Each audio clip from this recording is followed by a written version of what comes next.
ஓரளவுக்கு நல்ல நிலைமையில் இங்கே இருக்கிறதுக்கான அமைப்பு இப்பொழுது தேடி வருகின்றது. ஒரு செயல் திட்டங்கள் இது வரைக்கும் உருவாகலைன்னா இனிமேல் உருவாக்குறதுக்கான அமைப்புகள் இந்த மேஷ ராசிக்காரங்களுக்கு வீடு சார்ந்த விஷயங்களோ அல்லது நிலபலம் சார்ந்த விஷயங்களில் நம்மளுக்கு இது வரைக்கும் சரியான முறையில் தீர்வு கிடைக்கல அப்படின்னு நினைக்கிறவங்களுக்கெல்லாம் இந்த மாதத்தில் அதுக்கான தீர்வுகள் கண்டிப்பாக கிடைச்சிரும். ஐயா, நான் வீடு சார்ந்த விஷயத்துக்கு நாம் முன்னெடுத்தேன், ஒன்றும் சரியான முறையில் என் பேரில் பேப்பர் ஒர்க் வரல, அதை நாம் எவ்வாறு செய்ய முடியும், அந்த வேலை எடுத்தால் என்னால் அதை ஃபில்லப் பண்ணி வெளியே வர முடியுமா? இந்த 15 தேதிக்கு வரைக்கும் நாம் வெயிட் பண்ணி தான் தீரணும் சாமி. திரும்பவும் குழந்தை பேர் சித்திக்கின்ற காலம் இந்த நேரம் உருவாகும். பெரிய இன்பமான நிகழ்வுகள் என்று சொல்லக்கூடிய அமைப்பை நாம் கேட்காமலே நிறைய விஷயங்கள் கிடைக்குது இறைவனிடத்தில். இது வரைக்கும் கேட்டிருந்தேன் சரியாக கிடைக்கலன்னா இனிமேல் சக்ஸஸ் ஆகக்கூடிய காலத்தை கொடு இறைவனே நம்மளுக்கு தானாக தந்துள்ள போகிறான். அதனால் பொறுமை, நிதானம், பிரதானம் என்று சொல்கிற மாதிரி நம்மக்கிட்ட புதுமையோடும் மேஷராசியும் செயல்பட வேண்டிய காலம். வரவு சார்ந்த விஷயங்களோ வெளியூர் பயணங்களோ இந்த நேரத்தில் அதிகரிக்கும். கொஞ்சம் பொறுமை எடுத்துங்க. உடல் சார்ந்த விஷயத்தில் அடிவயிறு தொந்தரவுகள் கண்டிப்பாக இருக்கும் சுவாமி. இந்த வாந்தி பிரச்சனை, இந்த மாதிரி மயக்கம் சார்ந்த விஷயங்கள், பிபி சுகர் அதிகமாக ஏறுறது, இந்த மாதிரி 12ஆம் இடத்துல எல்லா 3 கிரகங்களின் 4 கிரகங்களின் கூட்டமைப்பு வரும்பொழுது உடல் சார்ந்த விஷயத்தில் தொந்தரவுகள் ஏற்படக்கூடிய காலம்.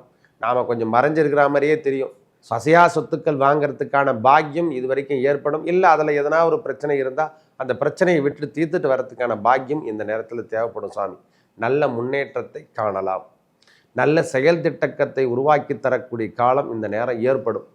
இது வரைக்கும் தொந்தரவான விஷயத்தை நாம் ஏற்படுத்தியிருந்தால் அந்த தொந்தரவான விஷயத்திலிருந்து நாம் வெளிவர போகிறோம் ஐயா. இந்த பதிவினை காண இருப்பது என்னவென்னா, மாதங்களில் நாம் பார்க்க இருப்பது மார்ச் மாத பலாபலங்களை பார்க்க போகிறோம். 1/3/2025 முதல் 31/3/2025 வரைக்கும் இந்த மார்ச் மாத பலாபலங்களில் கிரகங்கள் எங்கே எவ்வாறு அமர்ந்திருக்கிறாங்களோ அதற்கேற்றார் போல் நாம் சின்ன விளக்கத்தோடு நாம் பார்க்கலாம். ஒவ்வொரு ராசிக்கும் மேஷம் முதல் மீனம் வரைக்கும் ராசிகள் எவ்வாறு இருக்க போகிறாங்கன்னு சொல்லிட்டு அமைப்பதை பார்ப்போம் வாருங்கள்.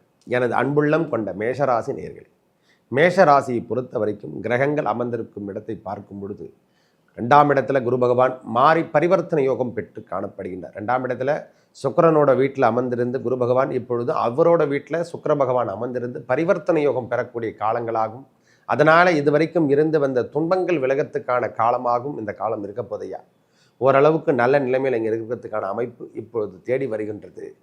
ஒரு செயல் திட்டங்கள் இது வரைக்கும் உருவாகலைன்னா இனிமேல் உருவாக்குறதுக்கான அமைப்புகள் இந்த மேஷ ராசிக்காரங்களுக்கு வீடு சார்ந்த விஷயங்களோ அல்லது நிலபலம் சார்ந்த விஷயங்களில் நம்மளுக்கு இது வரைக்கும் சரியான முறையில் தீர்வு கிடைக்கல அப்படின்னு நினைக்கிறவங்களுக்கெல்லாம் இந்த மாதத்தில் அதுக்கான தீர்வுகள் கண்டிப்பாக கிடைச்சிரும்.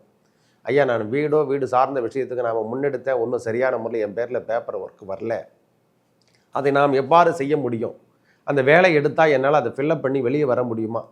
இந்த 15 தேதிக்கு வரைக்கும் நாம் வெயிட் பண்ணி தான் தீரணும் சாமி. சூரிய பகவான் 12ஆம் இடம் என்று சொல்லக்கூடிய இடத்துக்கு, அதாவது மீனத்துக்கு இடம்பெயரக்கூடிய காலம் வரைக்கும் பொறுமையை கடைபிடிங்க.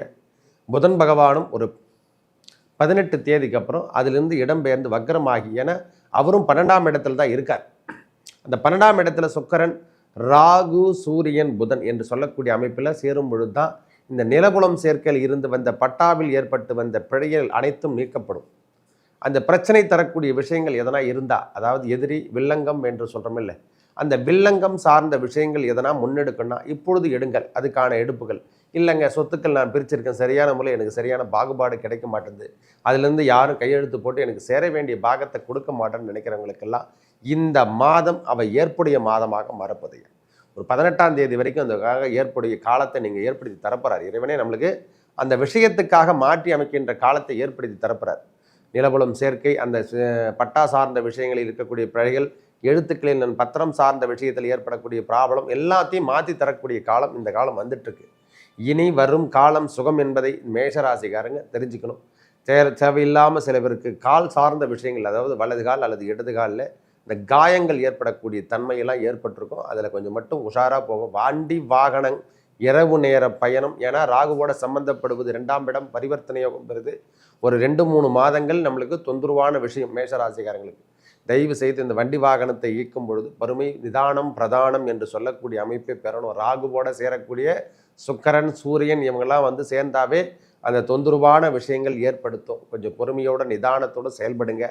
திடீர் என்று இந்த மேஷராசிக்காரங்களுக்கு பெண் பிள்ளை, அதாவது இரண்டாவது குழந்தைக்கு ஏற்படுத்துகிறவங்களுக்கெல்லாம் இந்த மாதம் அந்த குழந்தை பாக்கியம் கிடைக்கின்ற, அதாவது சந்தான பாக்கியம் கிட்டுகின்ற காலம், கன்சீவ் ஆகிறதுக்கான வாய்ப்புகள் அதிகமாக இருக்கக்கூடிய காலம் இந்த நேரத்தில். ஏன்னா பரிவர்த்தனை யோகம் பெறுவது, குருவோட வீட்டில் அவர் அமர்வதும் சுக்கிரன் அமர்ந்திருந்து உச்சம் பெற்று காணப்பட்டு சுக்கிரனோட வீட்டில் குரு பகவான் அமர்ந்திருந்து மாறி பரிவர்த்தனை யோகம் பெறக்கூடிய காலங்களில் திரும்பவும் குழந்தை பேர் சித்திக்கின்ற காலம் இந்த நேரம் உருவாகும். பெரிய இன்பமான நிகழ்வுகள் என்று சொல்லக்கூடிய அமைப்பை நாம் கேட்காமலே நிறைய விஷயங்கள் கிடைக்குது இறைவனிடத்தில். இது வரைக்கும் கேட்டிருந்தா சரியாக கிடைக்கலன்னா இனிமேல் சக்ஸஸ் ஆகக்கூடிய காலத்தை கொடு இறைவனே நம்மளுக்கு தானாக தந்துள்ள போகிறான். அதனால் பொறுமை, நிதானம் பிரதானம் என்று சொல்கிற மாதிரி நம்மகிட்ட புதுமையோடும் மேஷராசியும் செயல்பட வேண்டிய காலம். வரவு சார்ந்த விஷயங்களோ வெளியூர் பயணங்களோ இந்த நேரத்தில் அதிகரிக்கும். கொஞ்சம் பொறுமை எடுத்துங்க. உடல் சார்ந்த விஷயத்தில் அடிவயிறு தொந்தரவுகள் கண்டிப்பாக இருக்கும் சுவாமி. இந்த வாந்தி பிரச்சனை, இந்த மாதிரி மயக்கம் சார்ந்த விஷயங்கள், பிபி சுகர் அதிகமாக ஏறுறது, இந்த மாதிரி 12ஆம் இடத்துல எல்லா 3 கிரகங்களின் 4 கிரகங்களின் கூட்டமைப்பு வரும்பொழுது உடல் சார்ந்த விஷயத்தில் தொந்தரவுகள் ஏற்படக்கூடிய காலம்.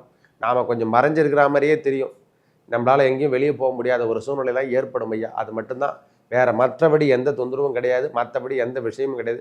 வெளியூர் பயணங்கள் அதிகரிக்கக்கூடிய காலம், நேரத்தில் வெளியூர் பயணங்கள் அதிகரிக்கக்கூடிய காலம் ஏற்படும். திருமணம் சார்ந்த விஷயத்தில் இதுவரைக்கும் முன்னேற்றம் காணப்படாமல் இருந்தால் இந்த மாதமே போதும், அதுக்கான ஃபிக்ஸ் ஆகிறதுக்கான அமைப்புகள் தேவை வந்துடும் சாமி. பயப்படவே தேவையில்லை. எல்லா விதமான செட்டங்களையும் இதுவரைக்கும் தோஷம் சார்ந்த விஷயங்களோ திடீர்னு மாற்றி அமைச்சு பரிவர்த்தனை யோகம் பெற்று திடீர்னு ஃபிக்ஸ் ஆகிடும். மேரேஜ் ஃபிக்ஸ் நம்ம இல்லைன்னா நம்ம வீட்டில் சுப நிகழ்ச்சிகள் நடக்கிறதுக்கான காலத்தை ஏற்படுத்தி தரும். ஓரளவுக்கு நன்றாக உள்ளதையா. செலவீனங்களும் அதிகரிக்கும். இந்த மாதம் அதிகப்படியான செலவீனங்கள் செய்கிற மாதிரியே இருக்கும். ஏன்னா வேறு வழி கிடையாது. 15 தேதிக்கு அப்புறம் சூரிய பகவான் 12ஆம் இடத்துக்கு வந்துட்ட பிறகு செலவீனங்களோ ஆன்மீக பயணங்களோ நாம் அதிகரிக்கக்கூடிய காலம். குலதெய்வத்தை வணங்குறது, வெளியூர் பயணங்களை செல்வது, இது மாதிரி ப்ரோக்ராம்ஸு கண்டிப்பாக இருக்கும் சுவாமி. 5 என்று சொல்லக்கூடிய பூர்வ புண்ணியத்தில் ஏற்படக்கூடிய பிரச்சனை, நம்ம பூர்வ புண்ணியத்தை அதிபதி தானே, மேஷராசிக்கு பூர்வ புண்ணியாதிபதி சூரிய பகவான் வருவதால் அவர் 12ஆம் இடத்துல வரும்பொழுது ராகுவோடவும் சுக்கிரனோடும் சம்பந்தப்படும் போது நிலபலம் சார்ந்த விஷயத்திலையும் அதுக்கான செலவீனத்தை அதிகரிக்கக்கூடிய காலத்தை ஏற்படுத்தி தருவார்.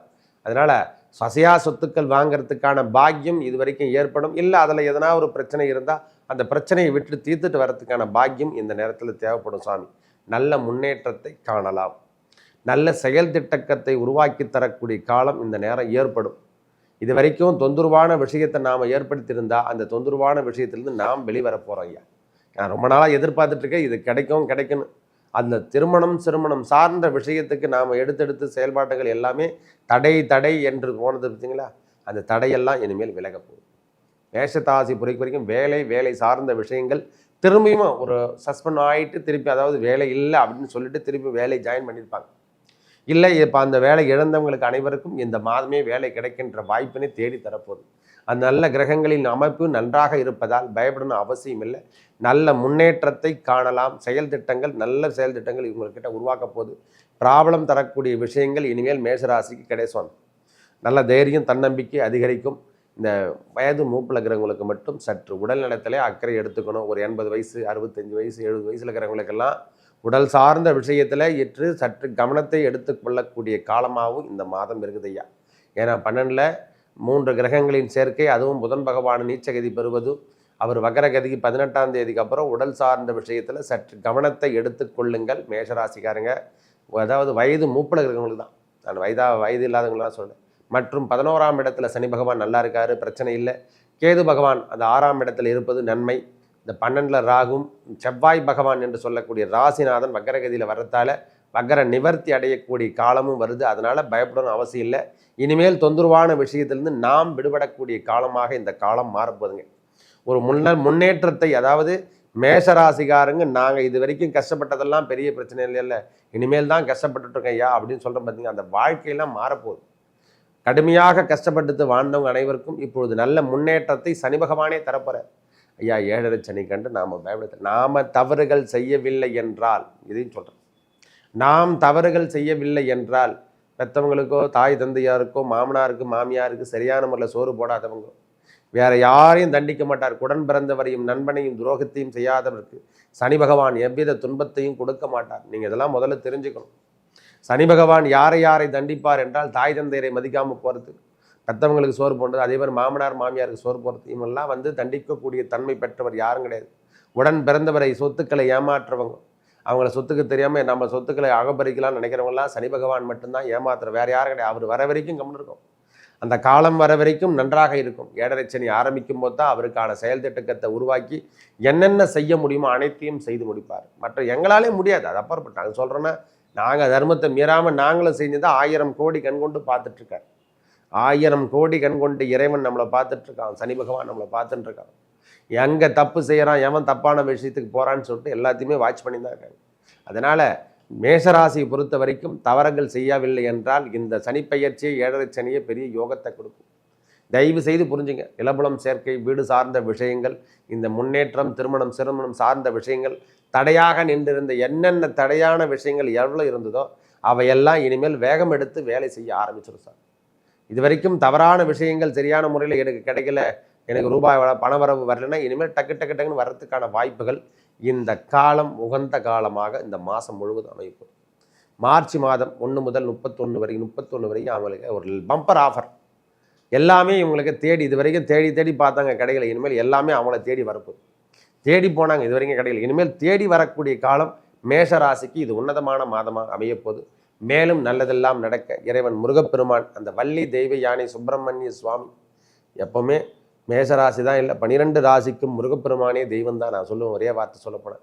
ஏன்னா 12 அங்கங்கள் உடையவர். அதனால் முருகனே தெய்வமாக வழிபடுங்க. இந்த வள்ளிமலை, திருத்தணிகை 2 பேரும் கணவன் மனைவியாக ஜோடியாக இருக்கக்கூடிய இடத்துக்கு சென்று வந்தால் நல்ல முன்னேற்றத்தை மேஷராசிக்காகவும் பெறுவாங்க. துன்பத்திலிருந்து விடுதலை பெறுவாங்க. வேலை இழந்தவருக்கு வேலை வாய்ப்பு கிடைக்கும். திருமண தோஷம் எல்லாம் இந்த வள்ளிமலை, காட்பாடி, அதாவது வேலூர் நேரில் இருக்கக்கூடிய வள்ளிமலை சென்று வாருங்கள். அந்த முருகப்பெருமானையும் வள்ளி தெய்வயானையும் வழிபட்டு வாங்க. உங்கள் வாழ்வில் இதுவரைக்கும் இழந்த செல்வங்கள் அனைத்தையும் மீட்டெடுக்கலாம். நன்றி, வணக்கம்.